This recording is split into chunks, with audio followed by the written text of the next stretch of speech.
Hey guys, my name is Matt, and today I'm bringing you the beginner mage guide for Farever. Quick disclaimer, this guide is primarily aimed at newer players who are deciding on what class to main. It might not cover some of the more advanced aspects of the class completely. That being said, let's jump right in. I think that the mage class in Farever is an interesting take on the usual MMO archetype. It can either function as a DPS or an off-healer, but the interesting part is its playstyle. On the one hand, you have a magic barrier skill, the ability to blink, immobilize, and influence your cooldowns, even something close to a mana bar, which never leaves you out of buttons to press but does reward good cooldown management. And on the other hand, 8 out of the 10 weapons you can currently use do not really make you feel like the usual mage. It's definitely fun to play, but I'd almost label it closer to a spell sword or like a magic fighter. If that's your jam, you'll love it. If not, you'll still find the classic mage experience, and it does feel incredibly fun, but it is limited to 2 weapons for now. Let me stop generalizing and get into the details. Your class identity skill is called Spark Beam. It's a 2-second channel that deals damage, but more importantly, refills your spark bar, which works like a mana bar, but not quite. One of your class skills, the Spark Shield, does need about half of it to activate, but outside of that, it acts more like a buff bar. The bar is split into 2 parts and contains 100 spark by default. Whenever you use a weapon skill or the final hit of your weapon, your final combo attack, it'll consume some of the spark bar to activate Conduits. Conduits are these little orbs above the bar, which either buff your magic mastery, deal some damage, or heal you or your ally. Before explaining which conduit does what, please note that these conduits will only activate if your spark bar is above the threshold, meaning you have to have at least half of the spark bar full. If not, your spark bar keeps getting depleted, but you do not gain any bonus whatsoever from these conduits. That being said, there's 4 conduit types. Conduit Shard will fire 1 shard at your target that deals magic damage. Conduit Power will increase your magic mastery by 0.5% for 15 seconds and can stack up to 20 times. Conduit Life Bolt will launch a bolt that heals your nearest wounded ally or yourself for 25% of your intellect value. It is only unlocked by a talent, which is at the very end of the right talent branch though. Similarly, locked behind the left talent branch, Conduit Spark Explosion will deal close-range AoE damage to nearby enemies. Please keep in mind that this is based on your character, so you have to get up close and personal. If you click on your passive, Spark Master, you can completely freely decide which conduits you want to trigger, but I have noticed a few bugs with this. If you use 3 times Conduit Shard, all works normally. You will fire 3 shards at your target that deal damage.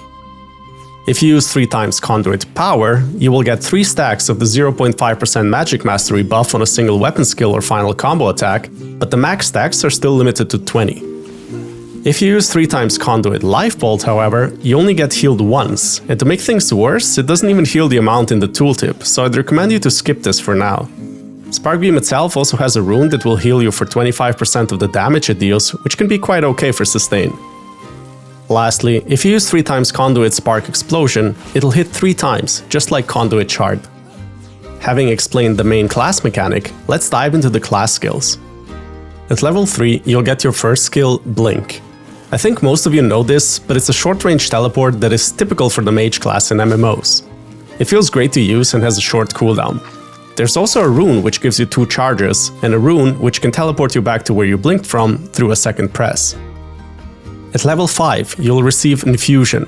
It's the passive skill which will allow you to have 3 conduit slots instead of just the 2 you start out with. At level 7, just in time when mobs get a bit stronger, you receive Spark Shield, which will shield you for 40% of your max HP for the next 60 seconds or until it breaks. Keep your spark bar high, as this uses 40% of it. Mystic Empowerment is your next active skill. You receive it at level 10, and it grants 30% cooldown reduction to all allies for the next 15 seconds. Its effect is great, and the active time can be extended by a rune, but it is on a 2-minute cooldown. At level 15, expect to get Static Nova, a close-range AoE skill which damages enemies and then immobilizes them for 4 seconds. This only works on non-elite enemies though. Finally, your last skill is Chrono Reset, a 3-minute cooldown skill which will regenerate all of your spark and reset the cooldowns of all of your weapon skills. There is a rune which will reduce its cooldown when triggering conduits, It can also fully heal you with another rune, or even reset all your class skills with the third. Moving on to talents, this will be the first beginner guide in which I cover them a bit more in depth, as they do change your active playstyle and aren't just passive buffs. It's important to understand your main talent, Chaincast. Using 4 skills within 4 seconds of each other, so within 16 seconds total if you drag it out, will grant you the Chaincast buff for 10 seconds. This buff will make your next weapon skill reset its cooldown and trigger your Conduits for free. This means that if you want to min-max playing the Mage, you have to think about what skills to use. You want to use 4 skills before using your super hard-hitting weapon skill, so that you can use it twice in a row. This gives the Mage weapon options which no other class has. A popular one was the Totem build, which revolved around spawning a crazy amount of totems for heals and damage. More on this in the weapon section of the guide though. Back to the talent branches. You will want to really think about what to choose here, as there are a lot of gems in there. Whether you want to be healed for 4% of your max HP every 10 spark points used, increase your magic and physical mastery, or damage in general. The offensive option can make your Conduits trigger twice when under the effects of Chaincast, give you a large spark bar, and have a chance for skills to refund it, or even get the extra Conduits mentioned before. You'll really want to pick and choose your own here, and just as a small note, note that it's perfectly fine to not go for one of the last talents, which will give you leftover points to build into more of a hybrid playstyle. If you want to pause the video, my leveling build looked a bit like this. Alright, I know you've all been itching for the next section, which actually shows off some of the weapons, so let's dive in. As always, I want newer players to know that the game has an arsenal system, which allows you to equip any weapon you can wear into a second slot and take over one of its active or passive skills. At level 20, you can even select 2. This can create a ton of cool combos, and you can really tweak the build to your liking. There's another reason I always mention this at the start here, and that is the first weapon we'll cover, the shield Magma Mia. It's awesome that the Mage has a shield, so cue my confusion when I realized that it does not have a one-handed weapon to use it with, making the shield utterly useless for anything but using it in the arsenal weapon slot. If you do want to level this weapon, you can still press the button that the skill would usually land on, it just doesn't have an icon. Anyhow, enough shield shaming. Once mages do get a one-handed weapon, it'll be quite cool, as blocking an attack causes you to be engulfed in a flame aura for 4 seconds, which deals damage to nearby enemies every second. Its active skill is called Furnace Roar, a channeled breath of fire, which deals damage for 3 seconds to all enemies in its path. That being said, let's return to the usual weapon order, roughly how you'll find them in-game. Your starting weapon, Apprentice's Grimoire, is a treat to use. It's one of the 2 weapons which clearly made me feel like a mage. I really enjoyed the fact that it feels snappy to use. It has a 4 basic hit combo, with the last hit having an additional 25% chance to crit on burning enemies. Its first skill is Pyro Ball, a long-range ball of fire which will damage an enemy and cause burn damage on it, as well as other enemies around it for 10 seconds. Your second skill, Fire Blast, has 2 charges and will deal damage to an enemy as well as stun it for 1 second if it's burning. It also has a small AoE range around the impact point. Ghost Clams of Lowtide are likely the first weapon, which you'll either get in Meridian just by questing, or in the first dungeon, Lost City of Maida. It has a 4-hit basic attack combo, with the last hit having a 35% chance to increase your totem duration by half a second. The Tidal Totem is an active which places down a totem that heals you every 2 seconds for 20 seconds. Thanks to the passive, Power of the Tides, using any skill while a totem is up will cause it to erupt, dealing damage to all enemies near it, as well as slowing them and causing them to take 8% more magic damage. So what people have figured out is that by using Chaincast smartly, you know, the buff that activates after you press 4 skills and resets the cooldown of an ability, you can slowly build up an army of totems, making them deal higher and higher damage while also healing for more and more. It also has been nerfed twice already, as it was just so strong. The final skill of the Ghost Clams is Riptide, an active which deals magic damage in a cone to nearby enemies. Even though it has an 18-second cooldown, it has its cooldown decreased by 1.5 seconds for every enemy it hits. Radiance dropped for me fairly early in Prime Valley, and just might be my favorite weapon. It just feels like the default mage archetype weapon. It has a 4-combo basic attack, with the final combo attack increasing the magic damage of our next weapon skill by 5%. This can stack up to 8 times, however, meaning that we can make this next weapon skill deal 40% more damage. Additionally, all fireballs that hit the target apply a flame bomb stack, which causes an explosion that deals AoE damage when it reaches 10 stacks. This is further reinforced by the weapon's passive, which causes all non-periodic magic damage from us to give the enemy stacks of Flame Bomb, and critical attacks to give 2 Flame Bomb stacks. The active ability Blazing Beam channels a breath of fire that deals damage to all enemies in its path for 3 seconds. It always critically strikes, and on completion, slows the enemies for 6 seconds. Pyroclasm is an active AoE skill which has a 1.5 second cast time. It causes a fiery eruption in the targeted area that increases all magic damage done to the target by 8% for 15 seconds. The cool bit is that all magical critical strikes have a 10% chance to reset its cooldown and make it instant cast.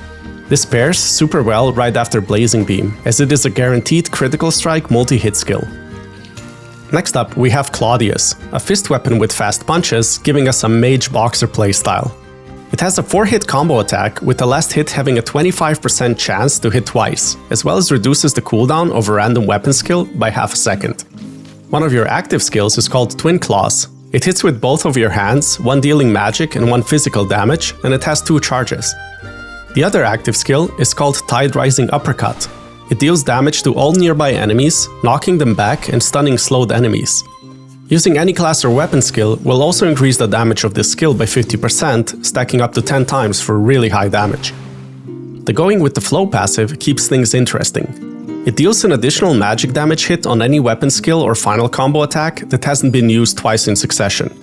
This means that to min-max this weapon, you'll need to keep switching up your skills, and to add further complexity, don't forget to keep track of your Chaincast buff. This weapon also hits really fast, so there's definitely some mental bandwidth required to play this optimally. Moving on to Lady B's Ceremonial Stinger, a weapon that I disliked at first, but grew to really enjoy afterwards. Just keep in mind that you need to level up all skills to rank 3, as well as have okay-ish stats to use with it, namely Intellect and Strength. This weapon has a 4-hit basic attack combo, which generates a dart on the last hit. Once you have 3 darts, every next final combo attack will shoot one of them at the enemy, dealing magic damage. Its passive is called Unstable Goo. Magic attack crits will coat the enemies in goo, which will slow them down for 8 seconds. If a physical attack then crits on a gooed enemy, it will ignite and deal damage over time. At the same time, it will reset the cooldown of your second active skill, Apex Dash. Apex Dash is a close-range AoE damage skill with 2 charges. You dash forward and deal damage to all nearby enemies, with the skill's 12-second cooldown being reduced by 1 second for each enemy you hit. My favorite skill in this weapon is called Stingerang. It fires off a stinger, which damages all enemies in its path, after which the stinger returns to you, damaging the enemies again and pulling them towards you. When upgraded, it deals quite a bit of damage, and using it twice in a row with the Chaincast buff will annihilate most packs of mobs you encounter. The Star Blossom weapon, Ipheion, is very much a shuriken-like weapon, which you can receive in any of the B areas, either through bosses or chests, but it is also dropped by the Lady B boss. It again has a 4-hit basic attack combo, with the final combo attack having a 45% chance to plant a stack of Ravenous Sprout. This sprout can stack up to 20 times and causes the enemies to be slowed by 20% over 6 seconds, and deals magic damage over time when harvested by the first skill, Harvesting Sight. Harvesting Sight throws a large rotating flower, totally not a Fuma Shuriken, in a straight path. As before mentioned, it harvests all of the Ravenous Sprout stacks, but it also deals high damage in and of itself. It also reduces the cooldown of Verdant Impetus by a quarter second for each Sprout stack harvested, that is, by 5 seconds at 20 stacks. The Verdant Impetus active causes your ranged attacks to have an ability to bounce between targets for 8 seconds, dealing 15% increased damage and planting Ravenous Sprouts. When it expires, it'll also reset the cooldown of Harvesting Sight. Lastly, its passive called Natural Ascendancy increases the damage and healing done to a target by 3% for each periodic effect on them, up to 9% max. It will also increase the critical strike chance by the same amount. Wingsabers give rogue mains another reason to swap to Mage, besides the better teleport and shield abilities. They're either dropped in B areas of the game or by Queen Elizabeth, a high-level dungeon boss. The Wingsabers are a serious contender for my favorite weapon in the game. Their lovely basic attack combo will generate a stack of Blade Leaf on the final hit. This stacks up to 4 times, and using your Spark Beam will use up those stacks to deal additional magic damage to the target. Hiveborn Blossom, the first active skill, deals AoE damage and can be recast within 4 seconds, making it hit for double damage the second time around, while also ignoring the enemy's magic resistance. Again, keep Chaincast in mind here and enjoy the crazy damage. Swarm Strike Accord is an active 12-second buff for your party, which deals additional magic damage on all of your basic attacks. It really adds up with fast-hitting weapons. The weapon's passive is called Queen's Decree, and it causes a magic damage skill to have double damage every 20 seconds. While it's on cooldown, your critical hits will also deal a small amount of additional magic damage. Moving on to another really interesting weapon, the Book of Mimizan. You will find it either in the open world late areas or in the Abyss of New Atlan dungeon. The basic attack is the usual 4-combo ranged attack, but every final combo attack gives you 2 stacks of a buff called Tide, which can be consumed by your active skill, Abyssal Rise, to spawn orbs around you. These orbs have 2 uses. You can either run across them, which will give you a shield, increase your movement speed by 30% for 3 seconds, and heal you for about 20 HP over time for 4 seconds, or your second active skill called X-Pulse can gather all the orbs and fling them at an enemy, dealing good damage to them. There's a 25% chance for the orbs to also deal damage to nearby enemies of the impacted target. Last and definitely not least, my favorite leveling weapon, the bow called Horns of the Wind. Like the Book of Mimizan, you'll either receive it in the late game areas or from the new Atlan Abyss dungeon. All I can say about this bow is that it's a pack clearing menace once you upgrade the active skill called Ram Trap to rank 3. This will shoot a spark trap to the targeted area, which deals damage to an enemy and immobilizes them.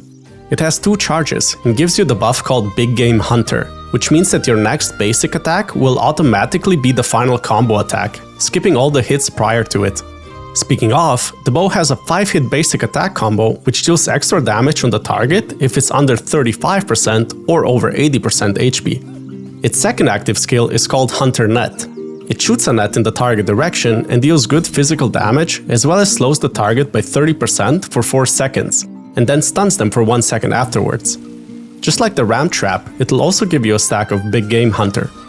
Lastly, its passive skill, Thrill of the Hunter, causes your weapon skills to mark enemies for 10 seconds.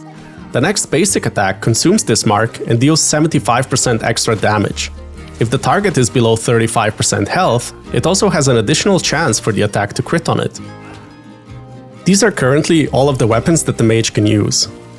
As you can see, the mage's weapons have quite a bit of variety, even if not all the weapons really feel like mage weapons. What they do share is a sense of complexity, as basically all weapons require some strategic thinking on how to use them, especially with the Chaincast buff. Overall, for me, the mage was a class which felt fun to play but didn't quite click right away. It feels like it has more depth to it than other classes, however, which means that I'll continue playing it just to see what crazy things I can come up with. As always, if this guide helped you, please leave a like and subscribe. We've hit over 400 subscribers in a week and a half, which is incredibly hard to believe, and I want to thank each and every one of you from the heart. What do you guys think? Do you want to see more videos on Farever from me? I was initially planning to make some build guides and experiment with what the game has to offer, but I'm super interested to hear what you'd like to see next. Please let me know in the comments below. Thank you for watching and have a good one. Matt out.